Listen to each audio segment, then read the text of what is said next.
Naka-realize ko guys ba?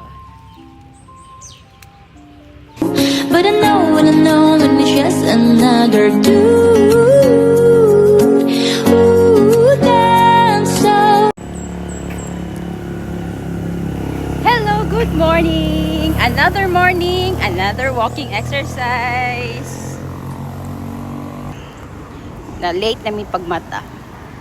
So next time na lang ta mangita og kanang mag-walking ta nga bag-o na pud nga lugar. So sa pagkakaron naami sa among Capitol ground diri sa Malaybalay. Make those rainbows in my mind when I think of you sometime. I wanna spend some time with you, just the two of us. So diri lang sa among Capitol grounds. At least maka-walk ta. Bisan pila lang ka steps for today's video.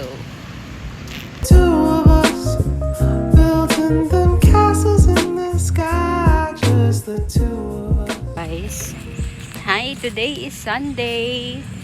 Unya, mingaw. Wala ka ayun nagdagan. Or late lang yun mi, kay late mi nakamata.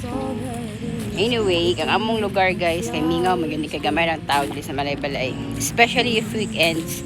Kay kanang ang mga tao diri kay mga mostly mga estudyante. And kung weekend, manguli na sila sa ilahang mga baryo, neighboring municipalities and cities diri sa Bukidnon. So nga na guys, mingaw mi diri pag Sunday. Guys, kana mag-walking ka ba niya panawag ang lechon. Is nga burn tag fats na. Nag-ready na po sila guys. So ilang mga piping and drainage para sa upcoming Kaamulan Festival diri sa Bukidnon. Okay, next month most probably mag-start na po na sila og tukod sa mga booth diri. Mapuno na po ni ang Capitol grounds guys.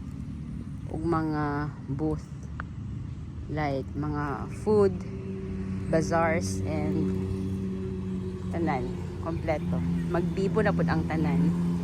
So mag-ipon na pud tani kwarta para atong ikaon og ilamon diri every time nga natay time.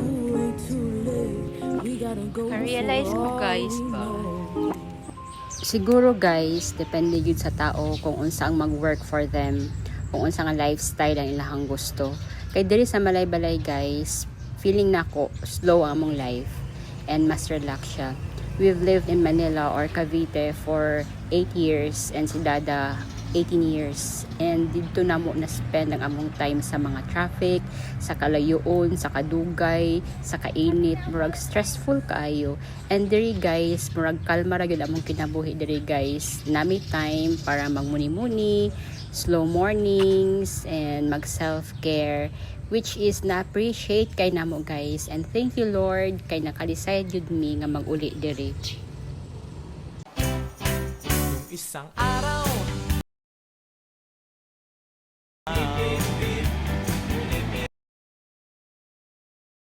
babaeng saksakan ng ganda. Nahit na daw na ako akong moving goal. Yay! Thank you for this morning. Nahit daw na ako akong moving